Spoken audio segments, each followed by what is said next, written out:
My dear student, मैं सुनील कुमार आप सभी का अनन्य क्लास में स्वागत करता हूँ। मेरे प्यारे स्टूडेंट, आज हम लोग क्लास इंटर का एक बहुत ही अहम चैप्टर का नाम है द सोल्जर। सोल्जर मतलब जानते हैं आप लोग क्या था? सैनिक। किसी भी देश का आप जानते हैं कि 4 पैदान होते हैं: राष्ट्रपति, गवर्नमेंट, सोल्जर और चौथा है प्रेस मीडिया।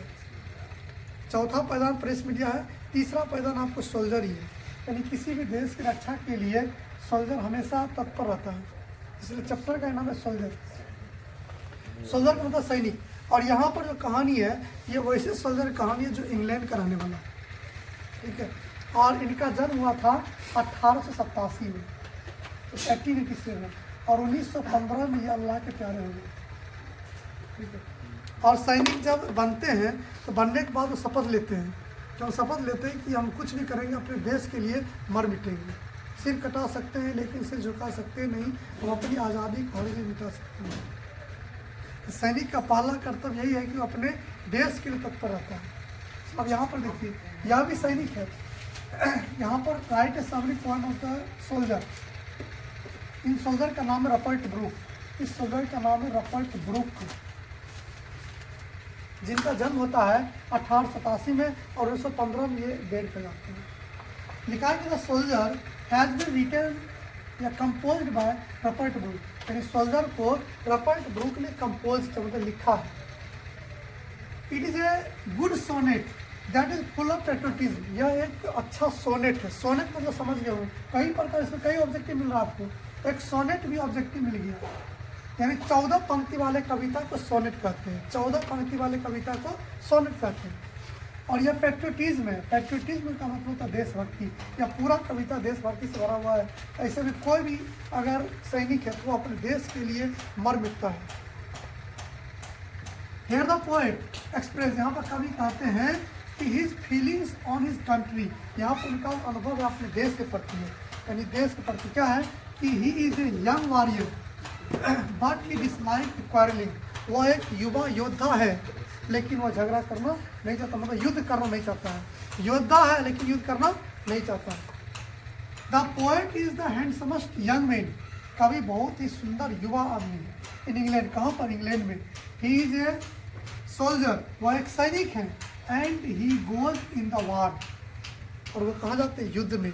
यानी युद्ध में लड़ाई करने जाते, फाइट करने जा रहे हैं। He thinks, वो सोचते हैं, when he dies he must be placed in a corner of the field in England। अगर मैं मर जाऊं, उनका कहना है अगर मैं मर जाऊं तो इंग्लैंड के किसी धरती पर मुझे दफन कर देना। If he dies in foreign and his body is buried there, अगर मैं इंग्लैंड में नहीं मरा, जाकर विदेश में किसी देश में मर गया, यदि अपने देश के लिए झगड़ा करते करते किसी दूसरे देश में मर गया तो मेरे शरीर को वहीं दफन कर देना। Buried there, it would be also the place of England। तो हम समझ जाएं कि वह भी जमीन किसके लिए था? इंग्लैंड के लिए। यानी अगर मरने के बाद भी सैनिक अपना सब को भी छोड़ना चाहता, किसके लिए? अपने देश के लिए।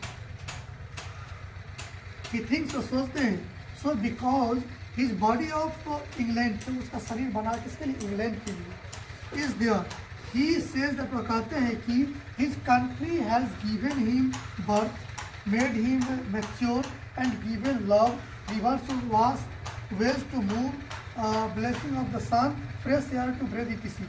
अब उसने कहा कि हमारा देश में कई चीज़ दिया है, जैसे मुझे जन्म दिया है, बर्थ, मेड टू मैच्योर, मुझे युवा बनाया है, एंड गिवन लव, मुझे प्यार दिया है। यहाँ तक कि वहाँ की नदियों में घुमा है, फिरा, मतलब कई तरह की चीज़, सारा चीज़ कहाँ मिला हमें? अपने देशों में मिला है। यहाँ तक कि हम अपने देश की हवा ले रहे हैं, सांस ले रहे हैं। He does not like the war between two countries. वह किसी भी दो देश में झगड़ा करना नहीं चाहते हैं, क्योंकि वो जानते हैं अगर झगड़ा करने से कोई फायदा नहीं है, उससे हानि ही होता है, इसलिए वो किसी देश से झगड़ा करना नहीं चाहते हैं। ही थिंक्स, तो सोचते हैं, if there is a no war in England और in any other country there it will be like the heaven. तो देखते हैं कि हमारे इंग्लैंड को किसी दूसरे देश से झगड़ा नहीं हो, तो झगड़ा नहीं होगा तो मेरा देश स्वर्ग जैसा होगा। हेवन मतलब क्या होता है? स्वर्ग। हेवन मतलब सॉल्व। नहीं तो अगर झगड़ा हुआ तो देश नरक हो जाता है। जैसे अभी देखो यूक्रेन और रूस में झगड़ा हो रहा है, हमास और तुर्किस्तान में झगड़ा हो रहा है कि नहीं। इसलिए झगड़ा होने से हानि होता है। So we can see that, इसलिए कह सकते हैं कि this poem is full of patriotism, या पूरा कविता देशभक्ति से भरा हुआ है। अब देखिए यूक्रेन में युद्ध हो रहा है, यूक्रेन और रूस में युद्ध हो रहा है। अभी देखिए जितना भी इंडियन लड़का था यूक्रेन में जो मेडिकल तैयारी करता, सभी लोग कहाँ चला गया, इंडिया चला गया। इसलिए वहाँ पर झगड़ा हो रहा है, हमास में झगड़ा चल रहा है, हमास। इसलिए झगड़ा होने से हानि होता है। इसलिए आप लोग इस क्वेश्चन को अच्छा से तैयार कर जाएंगे, स्क्रीनशॉट ले लेंगे और वीडियो को लाइक कमेंट वगैरह देखते रहेंगे। Thank you.